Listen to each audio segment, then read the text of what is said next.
Friends, welcome to my channel learn with Kiru.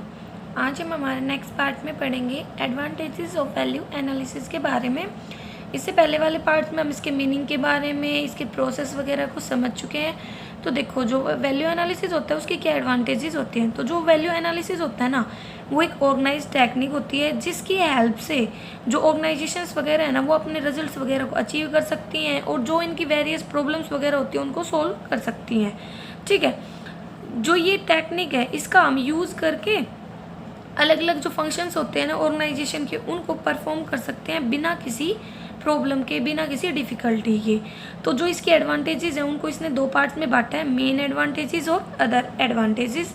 Main advantages क्या होती है? मेन एडवांटेजेस से हमारा मतलब है वो सारी एडवांटेजेस जो है ना अवेलेबल है किसी भी ऑर्गेनाइजेशन के द्वारा बेसिकली। ठीक है, जब मतलब वो टेक्निक्स को अप्लाई करती है ना वैल्यू एनालिसिस की, तो जो वो मतलब एडवांटेजेस मिलती हैं बेसिकली उसी टेक्निक को अप्लाई करने पर, वो हमारी मेन एडवांटेजेस होती हैं। तो ये क्या क्या है?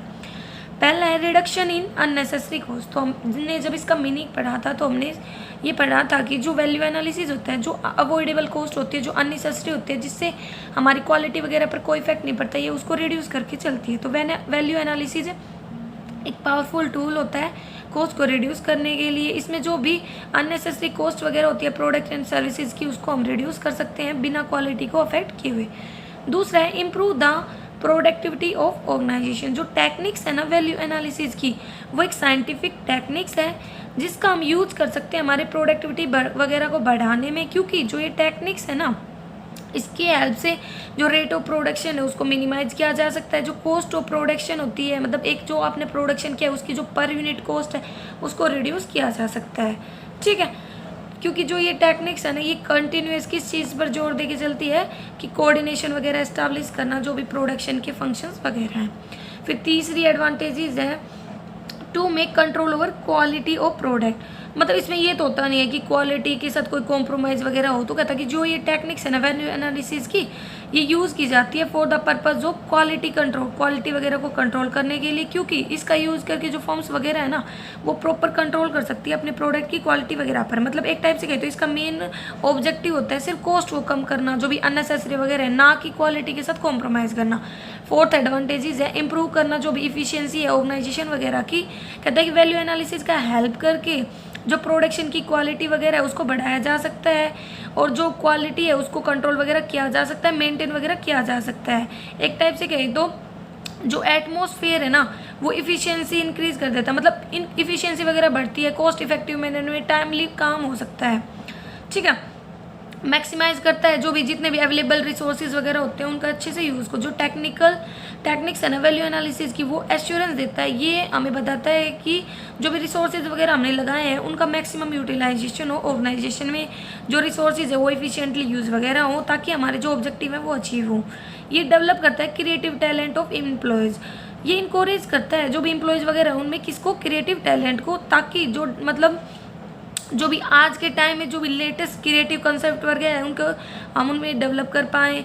और ये पॉसिबल होता कि जो भी लिस्ट कॉस्टली अल्टरनेटिव है ना, मतलब भाई देखो हमारा मेन मोटिव है कॉस्ट को कम करना बिना क्वालिटी को कॉम्प्रोमाइज़ किए हुए। तो इसकी जब एम्प्लॉयज़ वगैरह टैलेंटेड हो जाएंगे, उनमें टैलेंट्स वगैरह डेवलप हो जाएगा, तो हम पॉसिबल वेज फाइंड आउट कर सकते हैं जिससे मतलब हम कॉस्ट को कम कर पाएँ।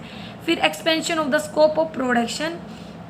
कहता है कि इस टेक्निक के थ्रू हम है ना लेटेस्ट और मॉडर्न टेक्निक है ना in the field of production उसको एक्सप्लोर वगैरह कर सकते हैं, जो लेवल है प्रोडक्शन के उनको बढ़ा सकते हैं।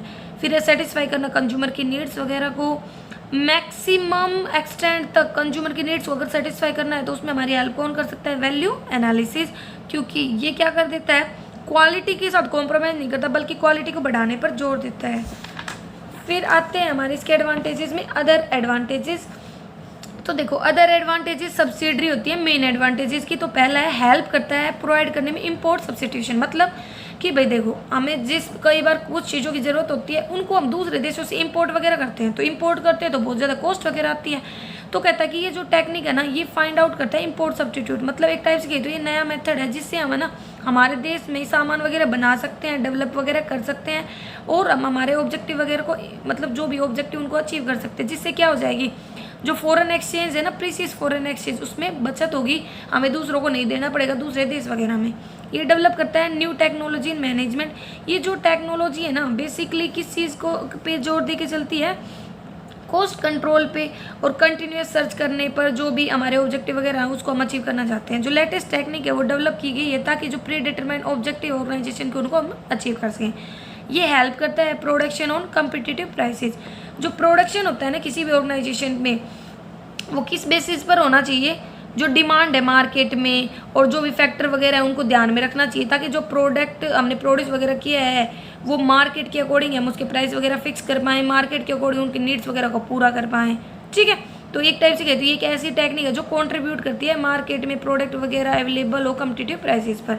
फिर कहता है कि ये डेवलप करता है टीम स्पिरिट, जितने भी इम्प्लॉयज़ वगैरह होते हैं उनके अंतर्गत। जो ये टेक्निक है ना हम इसका यूज़ कर सकते हैं इम्प्लॉयज़ को असेंबल करने में कि भैया ना वो मिल करके मैक्सिमम प्रोडक्शन वगैरह को अचीव करें, ऑब्जेक्टिव को अचीव करें, वेलफेयर पर ध्यान दें। एक टाइप से कहें तो ये कभी भी हर्ट करके नहीं चलता। जो भी एम्प्लॉयज़ वगैरह होती हैं उनकी फीलिंग्स को, इससे क्या होता है टीम स्पिरिट डेवलप होती है, वो मिलकर काम करते हैं कोऑर्डिनेटेड वे में।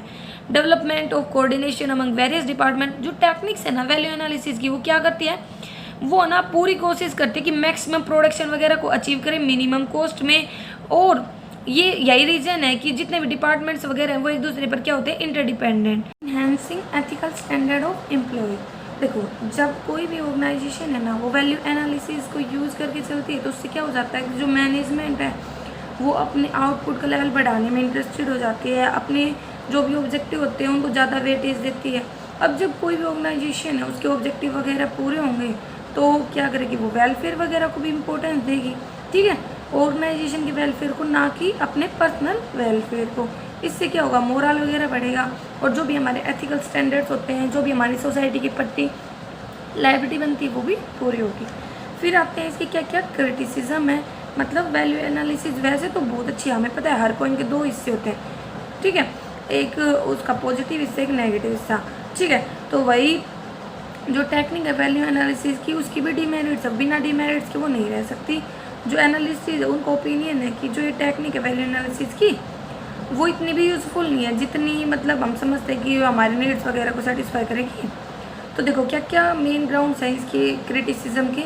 बहुत ज़्यादा एक्सपेंसिव है, सूटेबल है सिर्फ लार्ज ऑर्गेनाइजेशन के लिए, कॉम्प्लेक्स सिस्टम है, and they are being discuss below. इनके बारे में बताया गया है कि इसमें क्या क्या कमियाँ हैं। ठीक है, देखो पहला दे रखा है मोर एक्सपेंसिव। इसमें क्या होता है कि प्रायोरिटी दी जाती है कॉस्ट को कंट्रोल करने पर, और जब कॉस्ट को कंट्रोल किया जाता है तो हमें ना मतलब मैनेजमेंट क्या करती है, नई नई टेक्निक्स को ढूंढती है ताकि ना कॉस्ट वगैरह पर कंट्रोल वगैरह किया जा सके। और इसके लिए वो क्या करेगी, अब टेक्निक्स को ढूंढेगी तो खर्चा और बढ़ेगा। ठीक है, यही कारण है कि इसमें कॉस्ट बढ़ जाती है, ये एक्सपेंसिव हो जाता है। फिर कहता है कि suitable only in large organization. जो ये टेक्निक है वैल्यू एनालिसिस की ये अप्लाई होती है वहाँ पे जहाँ पे लार्ज स्केल पर प्रोडक्शन होता है, मतलब बहुत ज़्यादा। क्योंकि जब ज़्यादा प्रोडक्शन होता है तो हमें पता है प्रोडक्शन बढ़ने के साथ साथ हमारी कॉस्ट भी कम हो जाती है। फिर कहता है कि यही कारण है कि ये जो इकोनॉमिक्स है ना ये एक्यूरेट नहीं है जो भी स्मॉलर स्केल पर प्रोडक्शन वगैरह करते हैं, जो भी छोटे ऑर्गेनाइजेशन होते हैं उनके लिए। ये कॉम्प्लेक्स सिस्टम है, कैसे, ये इजी टास्क नहीं है काम करना, अंडरस्टैंड करना, ऑपरेट करना टेक्निक्स को वैल्यू एनालिसिस की। कई बार ये डिफ़िकल्ट हो जाता है, बहुत सारे अल्टरनेटिव वगैरह हो जाते हैं और उनमें से किसी एक को चूज़ करना मतलब इतनी ज़्यादा कन्फ्यूजन क्रिएट कर देता है।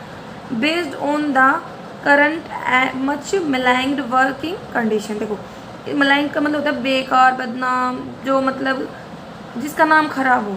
तो कहता है कि मोस्ट सीरियस क्रिटिसिज्म यही है इसका कि एक्सपेंस, जो मतलब इसमें क्या एब्सेंस है, इसमें क्या क्लैरिफिकेशन नहीं दिया जाता, कि एक्सप्लेनेशन नहीं दिया जाता, क्लासिफिकेशन नहीं दिया जाता बहुत सारे फैक्ट्स का, वैल्यू एनालिसिस के फैक्टर्स वगैरह का।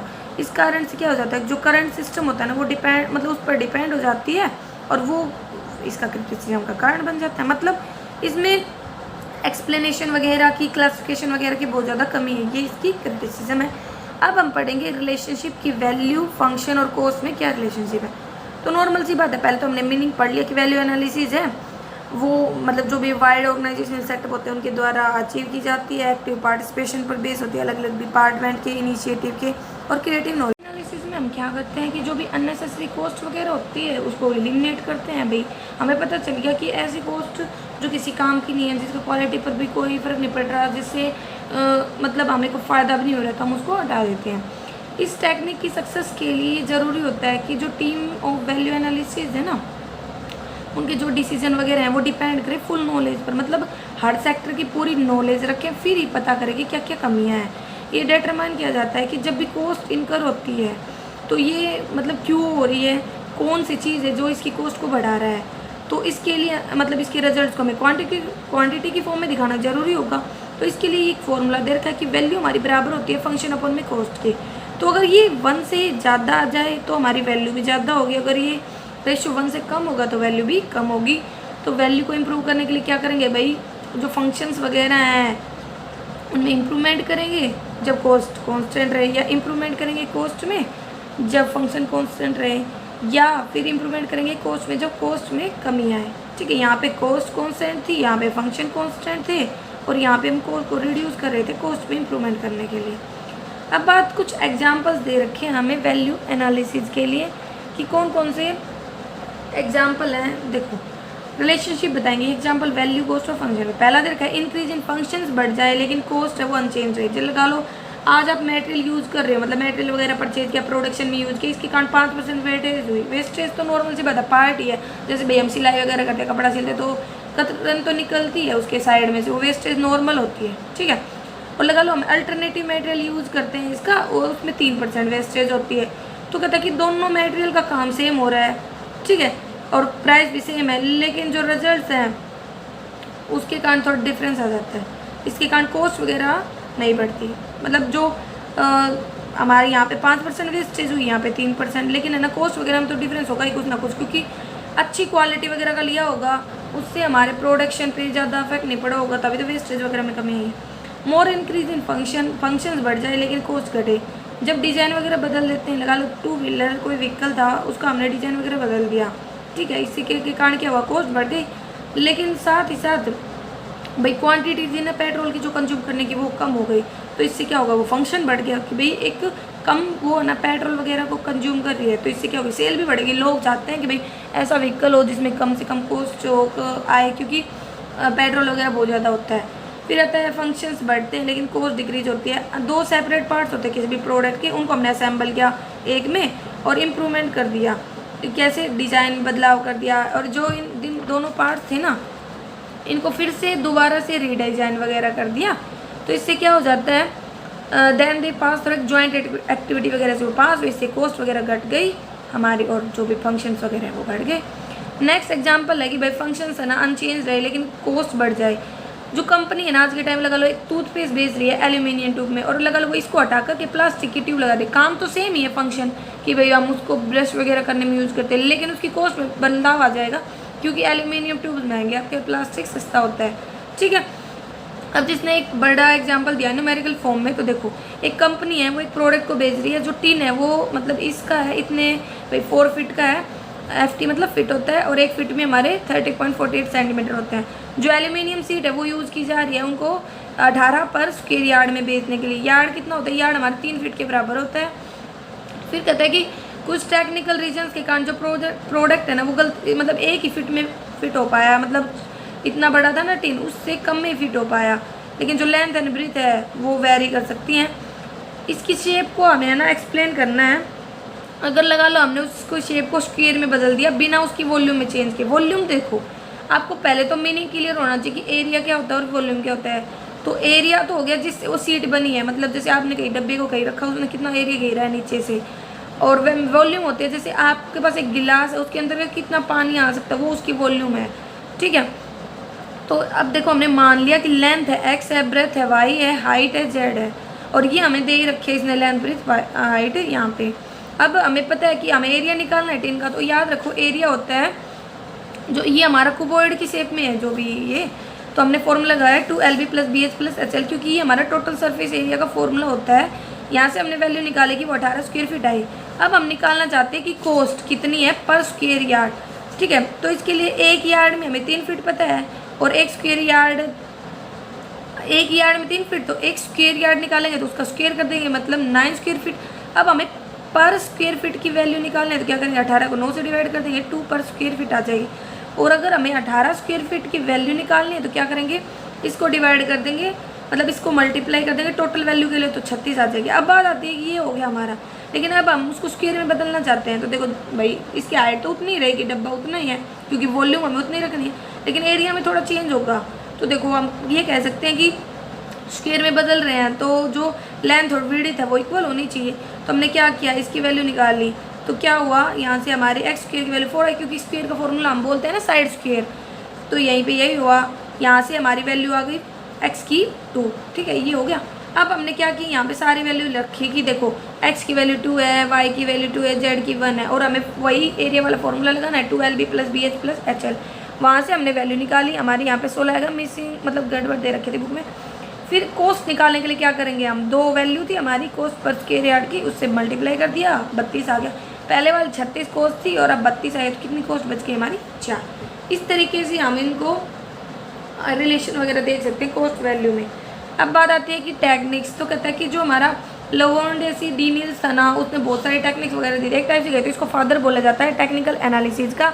उसने बहुत सारा काम वगैरह किया, अलग अलग टेक्निक्स वगैरह को डेवलप किया। अगर इन टेक्निक्स को कोई अच्छे इंटेलिजेंस से रीजनेबल मैनर में यूज़ वगैरह करता है ना, तो जो भी अननेसेसरी कॉस्ट वगैरह हो सकती है उसको हटा सकता है। कॉस्ट ऑफ प्रोडक्शन है उसको बढ़ा सकता है, मतलब आइडेंटिफाई कर सकता है कि कितना खर्चा आ रहा है, और अलग अलग टेक्निक्स यूज़ की जाती हैं जो भी अनअवॉइडेबल कॉस्ट होती है उसको हटाने के लिए, एबॉलिश करने के लिए, रिड्यूस करने के लिए। तो देखो इसने ना 10 टेक्निक्स बताई हैं।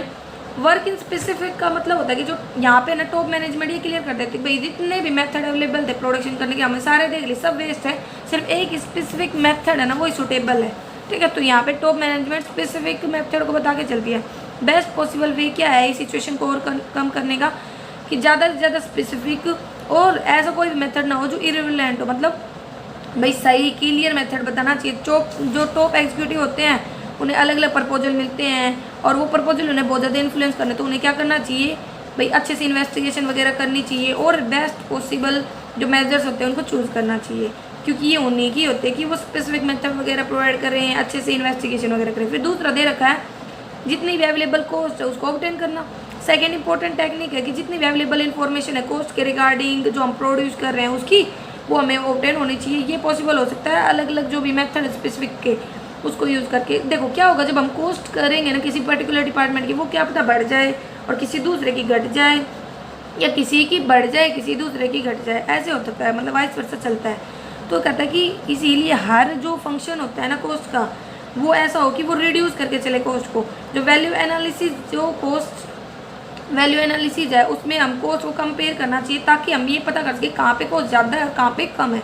फिर तीसरा है seek information from most authentic source. Information को करना ऑथेंटिक होता है मतलब रिलायबल, जिस पर हम विश्वास वगैरह कर सकते हैं, वो हमें कलेक्ट करनी चाहिए। किसके रिगार्डिंग, कॉस्ट के रिगार्डिंग, प्रोडक्शन के रिगार्डिंग, पैकिंग, फिनिशिंग वगैरह, मार्केटिंग रिगार्डिंग, मतलब मार्केटिंग के रिगार्डिंग। ठीक है, जितने फंक्शंस वगैरह हो हमारी, और इसके लिए क्या करें, क्वेश्चनरी वगैरह तैयार करो, उसमें एक्यूरेट और रिलायबल इन्फॉर्मेशन रखो और क्वेश्चन वगैरह आस्क करके और इन्फॉर्मेशन वगैरह को कलेक्ट करो। ये एक्सपर्ट वगैरह के द्वारा भी पूछे जा सकते हैं।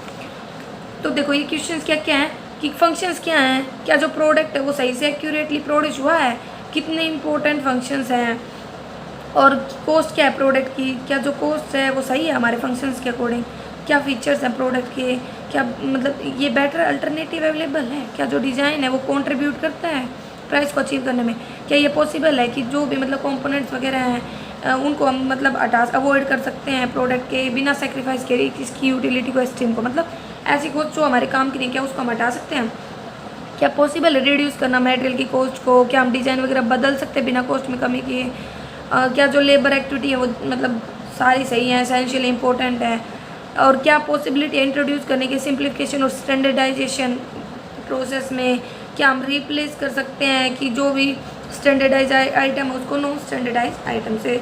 फिर चौथा पॉइंट आता है, चौथी टेक्निक आती है इवेल्युएट करना फंक्शंस बाय कंपैरिजन। इसमें क्या करते हैं कि जो फर्म्स है ना, इसमें भाई क्वेश्चंस होते हैं कि जैसे भाई फर्म्स कैसे फंक्शन कर रही है, हाँ कितनी कॉस्ट इनकर हो रही है, क्या जो पॉसिबल है हम रिड्यूस वगैरह मतलब कॉस्ट वगैरह में कमी कर सकते हैं, जो भी अवॉइडेबल वगैरह अननेसेसरी कॉस्ट होती है उसको हटा सकते हैं। तो इसके थ्रू हम है ना बहुत सारे अल्टरनेटिव वगैरह को एक्सप्लोर करते हैं, उनकी नॉलेज वगैरह लेते हैं और चीपेस्ट एंड मोस्ट रिलायबल जो सोर्स होता है उसको चूज़ करके चलते हैं, डिस्कस करते हैं स्पेशलिस्ट से और एडवांटेजेस लेते हैं उनकी नॉलेज वगैरह की। प्रेजेंटली बहुत सारे टेक्निक वगैरह हैं, तो इससे क्या हो जाता है कन्फ्यूजन क्रिएट हो जाता है कि भाई कौन सी टेक्निक है हम यूज़ करें, और आज के टाइम में अप टू डेट रखना उनसे बहुत ज़्यादा मुश्किल हो रहा है। इसीलिए हमें स्पेशलिस्ट वगैरह से डिस्कस करना चाहिए और उनके एडवांटेजेस लेने चाहिए। रियल क्रिएटिविटी का यूज़ करो। जो टेक्निक है वैल्यू एनालिसिस की, उसमें क्रिएटिव पावर वगैरह आती है, एंड जो भी आइडेंटिटी है, अवेलेबल कॉस्ट वगैरह की, हमें वो पता करनी चाहिए। ह्यूमन माइंड है वो कैपेबल होता है कि नए नए मेथड वगैरह को डेवलप करने में, अपने माइंड को लगाने में और ऐसे मेथड को चूज़ करने में जिससे कॉस्ट वगैरह को कम किया जा सके। इसलिए रिलेटिव क्रिएटिविटी का यूज़ करो और जो भी एम्प्लॉयज़ वगैरह है उनके साथ बातचीत करो, उनकी जो भी माइंड सेट है उसको समझो, मतलब भाई अपनी आइडियोलॉजी वगैरह लगाए, वो माइंड को लगाए कि कॉस्ट को कम की जा सके। सप्लायर वगैरह से कॉन्टैक्ट करो। नॉर्मल सी बात है, जो हमारे सप्लायर तो पता नहीं कितने लोगों के साथ, कितने बिजनेस मैन के साथ सब डीलिंग वगैरह करते हैं, तो उन्हें तो बहुत ज़्यादा नॉलेज होगी, तो उनसे कंसल्ट वगैरह करना चाहिए, क्योंकि उनसे हम बहुत सारी नॉलेज वगैरह ले सकते हैं। ये यूज़फुल होगा। स्टैंडर्ड टूल वगैरह यूज़ करो। जो स्पेयर पार्ट्स अगर हैं तो वो देखो, स्टैंडर्डाइज पार्ट्स हैं, जो कंपोनेंट्स वो इंटरचेंजेबल होते हैं, मतलब उनको बदल सकते हैं सेम टाइम पर, ठीक है। लेकिन जो कहता है कि बट द स्पेसिफिकली जो बुलेट पार्ट्स होते हैं जनरली वो बहुत ज़्यादा, मतलब जो स्पेशल फॉर्म में हम कोई पार्ट बनाते हैं वो महंगे होते हैं, इसीलिए हमें बेटर क्वालिटी के मटेरियल की ज़रूरत होती है, लार्ज और है ना बड़ी क्वांटिटी में, ताकि हमारा प्रोडक्शन अच्छे से हो, कम कॉस्ट में हो जाए और अच्छी क्वांटिटी मिल जाए। फिर आइडेंटिफाई करो ओवरकम रोड ब्लॉक्स होते हैं, जो भी डिफिकल्टी वगैरह होती है उनका पता वगैरह लगाओ। तो जो मतलब जनरेट की जा रही है किसी भी इंसान की काम से, ऑर्गेनाइजेशन वगैरह में, तो हमें क्या करना चाहिए, ग्रुप वगैरह में बातचीत वगैरह करनी चाहिए, उनको दूर करने की कोशिश करनी चाहिए, ताकि जो प्रेजेंट सिचुएशन हम उनको सिक्योर वगैरह कर पाएँ।